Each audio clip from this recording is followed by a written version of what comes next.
Martinez said, my foot, I can't help you now, in for a penny for I'm refusing. So the corporal drew out a firearm and he shot Benson about 7 bullets. He died on the scene there. That was, if you like, my own revenge. God was revenging for a weak person like me because I couldn't revenge. The Bensons of this world, they did as they pleased. I don't know where he's known as a Tuliche now. I don't hear anything about him in the PAC, but those were the guys who perpetrated this. Now, I'm still with the TRC now. The TRC, rather than, you know, calling those people, they called now, guess who? They called Mufukeng to respond on behalf of the base. They called another perpetrator now to respond, and he said there was no such a thing. Now, Mufukeng has been what we call in the intelligence language a sleeper, if you like, somebody who is working against you, but is you know, is biding time. That is now, nonetheless, the TRC, and I must thank the wonderful bishop, did declare me and my family victims of human rights abuse, but I still don't have the 30,000 rand which is supposed to be used to get my family. That is why my family, even today, 15 years, is still in Tanzania. My daughter was being you know, victimized by the likes of Mufukeng while she was still in her mother's home. Is a 15-year-old girl now, and fortunately, with the help of the Tanzanian government, they've already got passports. The person who was very instrumental in this was the presidency in Tanzania, with the help of the ambassador of Tanzania, Mambulukutu. Unfortunately, it's another story now. He was also attacked very mysteriously in a xenophobic attack. A whole ambassador of the country attacked while he was bidding South Africa farewell. That's another story. But Tanzania has done their bit. My own government, Mr. Zuma, I'm appealing to you, has been doing nothing under both Mandela and Mbeki. Now I'm bringing this letter to you, not for the first time. I've written many letters to the union buildings, but both Mbeki and his predecessor, they never bothered. Maybe because they felt they were also Xhosa speaking, had all grievance against Xhosa individuals, and they felt it rubbed off on them. But I don't think they were supposed to do that, because I'm not saying the Xhosa nation is bad. I'm saying individuals. That is why I mentioned them. I don't think, if we can say whites can be racist, what is wrong in saying blacks can also be racist or even tribalistic? Why should we have one rule that applies to white people's racism and another rule that applies to black? Where are we going with our humanness? So that was that. So I'm appealing to you, Your Excellency Zuma, to help me have my family like an ordinary soldier. Nonetheless, 98, after the declaration that I was a victim, then I finally integrated in the SANDF, despite Mufukeng and company trying to deny that I was a freedom fighter for APLA from 1977. I think maybe at some point my artist wants to take a rest again, but she will give me a sign when she needs to take a rest. I'm explaining now, I'm coming to SANDF 98, and to show that Xhosas are not the same. There is a comrade of mine who knew me for a long time, Raymond Fihla. He is the one who stepped forward and said this has been a crying action of injustice. Phiri'S should have integrated as early as 94. Raymond Fihla. He is the one now who was, you know, who effected my integration, assisted by the likes of there's a Rear Admiral also. His name escapes me. Then I integrated, 98. 99, because I had a bit of money for the first time, I went to see my daughter who was 4 years old. Then I saw my wife as well, but I didn't have the means to bring them back home. I went to the embassy then under the leadership of Thabo Mbeki. He was the president. I put everything there from my days of exile until I'm a family. I need assistance. They never bothered to help me. Maybe again they felt that their president was Xhosa speaking and I was talking about Xhosas. I do not know why people wants to carry the sins of somebody else. If an individual is a racist, it is that particular individual. If an individual is a tribalist, it is you cannot say just because you talk against Nyasas, which is my ethnic group, then I'm not going to help you. In fact, I should be the first one to help you to save the good name of the Nyasa people. But that is how our friends were thinking, the likes of Mr. Mbeki. Small wonder he was removed so unceremoniously in Polokwane. These are some of the things that happened. So I came back without my wife, 99. The year 2000, I tried to collect money to try and slowly work out to get my family together. 2001, my family, my enemies came back to me. I think we'll continue when my artist who was taking this video will come back from her meeting. We'll continue from there to relate what happened to how Mufokeng and his friends came back to me now in another guise. We'll explain this when we have the second sitting. It's now 9:26, rather 8:26 in the morning, and Madam Esop must go and attend the meeting also. Thank you, ma'am. Thank you. Into the duty dereliction of Nyanda's SANDAF. It's your new theme, Colonel Phiri. Can you please elaborate what do you mean by your theme? Thank you very much. A few minutes ago, I was on record here, and the interviewer at that time was Cheryl Esop, and she has now gone for a meeting somewhere as a matter of urgency. Now I've got a new artist the other side of the this screen. This is Kondisani Tandimwaba, another friend of mine. Kondisani, before you arrived on the scene, while I was with Cheryl, I was relating my life from exile back into the country and the hardships I went through because of my own comrades, if you like, who turned against me and disowned me and made me suffer. Not only me, together with my wife, who is a Tanzanian national, as well as our daughter, who is, as of this year, 2009, is 15 years old. Now, I've related how I've struggled for 4 years, umalale pipini, you know, having no job to write home about, and going through the TRC to seek a declaration as a human right abuse victim, and finally having my road opened for integration within the South African National Defence Force with the help of the likes of now veterans administrator with a new organization formed in South Africa for veterans, Raymond Fihla. So I come into the South African National Defence Force. There was also another Xhosa speaking fellow outside of Raymond Fihla, a junior Tabeni. Those were comrades who did not bother about the issue of individuals with whom I had problems, who happened to speak their own language. They just did what is right for the nation. And a shortcoming that has been found to exist with Mr. Mbeki while he was still occupying the important position at the union buildings. And that is why now I'm addressing this matter to the incumbent Comrade Jacob Zuma. Nonetheless, 98, then I'm entering into the SANDF. By that time, Sphiwe Nyanda was, if my memory serves me well, a deputy, rather the second in command of the South African National Defence Force. There was a certain gentleman with a certain name who was running the show at that time. But the signs were all on the wall that Nyanda was the prince, if you like, in waiting to lead the South African National Defence Force. So I integrate 1998, and during those integration times, which were quite tumultuous on their own right, trying to reconcile two former enemies, APLA and MK on one side, and SADF on the other side, with all its children as SADF, you know, the Ciskei, Transkei, you name them, defense forces which were, you know, under the umbrella of the SADF. So those were former enemies now turned into comrades. So there were challenges. I am not surprised that at one of those, what you call hitches, if you like, of integration, I'm told much earlier than 98, around there, General Nyanda's car was touched because they felt that he is a puppet of the old order. You will recall that the integration process somehow had the backbone, or rather the backbone of the new SANDF was going to be based on the status quo of the SADF. APLA and MK never had standing armies.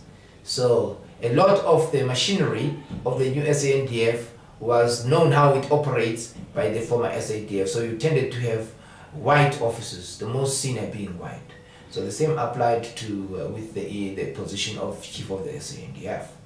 So Phiri around July integrates within the SANDF. The following year, 98, rather 99, Phiri gets a chance to go and see his daughter and wife, and doesn't get any joy or assistance from tribalized, if you like, embassy in Dar es Salaam.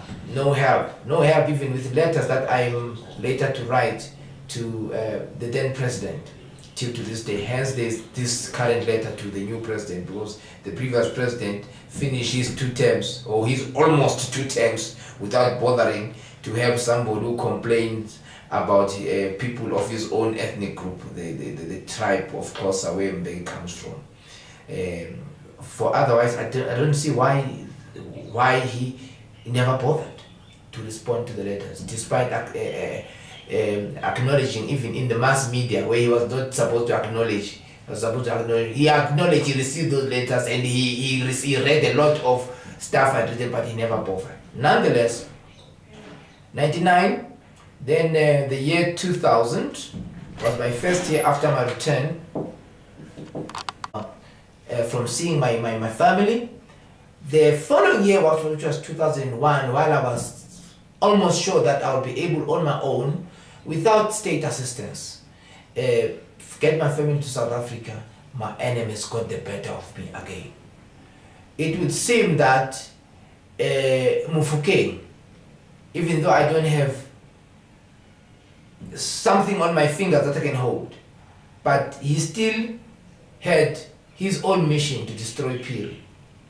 Because I remember I was on a college where there was a lot of conflict, nothing to do with Phiri, 2001, an army college, where there were a lot of conflict between the Xhosas and whites. We happened to have a leader of the students who came from the Eastern Cape.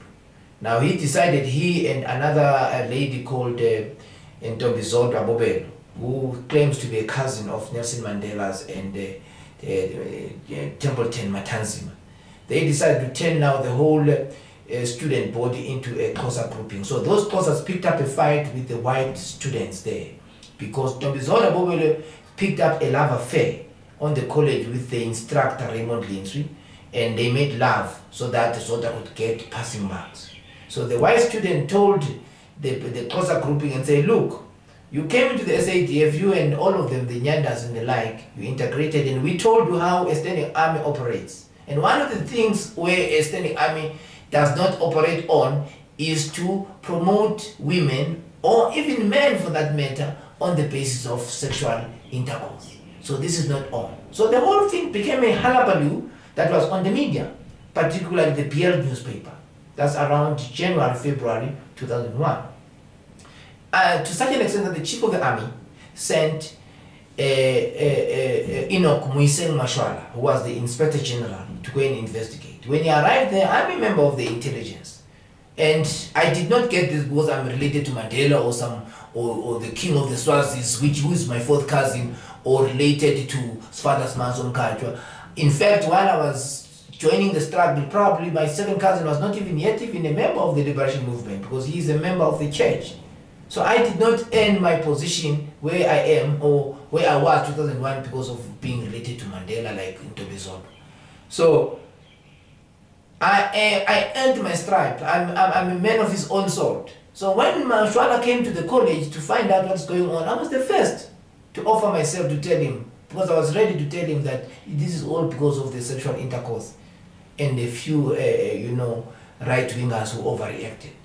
So Mashwala, after I told him in a plenary, everybody was there, I didn't mention names on it, Mashwala decided, because probably was afraid of tackling somebody related to somebody as big as Mandela or even Matanzima, to sweep everything under the carpet, he decided, including that grouping of racists who were overreacting to the issue of sexual intercourse in the college.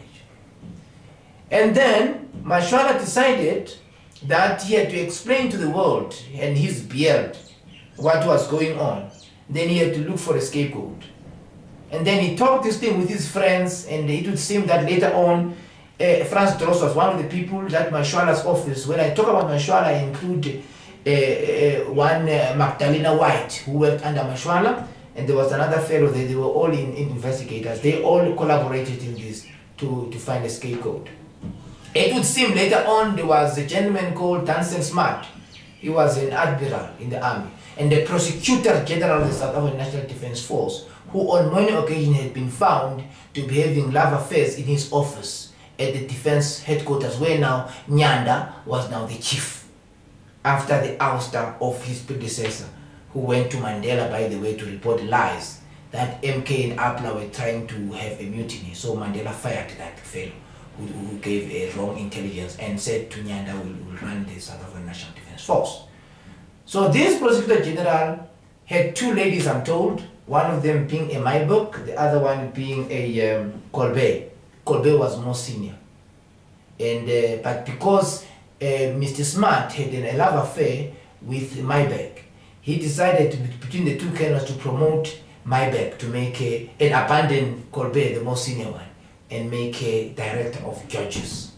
So that was an act of corruption. There was also another act of corruption on the part of this gentleman,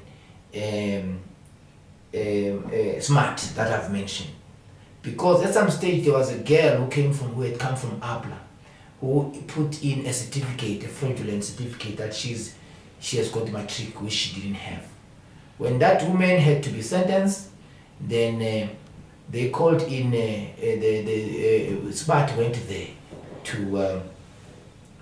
to seek clemency, if you like, for the girl, saying that she's an asset. Now this girl used to work with seniors like Nyanda and all the chiefs of the SNDF, Army, Navy, you name it. She was involved with television or something for the SNDF. So for that reason, Smart called her an asset and asked that she must be given a fine of about 2,000 rand. In fact, I've got a recording of the court proceedings, because as I said, I'm an intelligence officer. I have sources. They gave me a recording of the court proceedings where Nyanda actually, in my view, fraudulently interfered in the courts. You cannot be the prosecutor general of the entire National Defence Force and get yourself involved in a trial, because now you are creating a conflict between administration and, if you like, the independence of the judiciary. That was the time when General Spio Nyanda was supposed to call this man to order and say, you are committing a fraud. But he did not do that. And then rumors started flying around that he did not do that because this girl who was being asked a clemency for by Smart was said to be seen during, or rather after hours, with nobody else but Nyanda himself. There was even the story that he was seen at Monte Cassino, Nyanda and this young girl.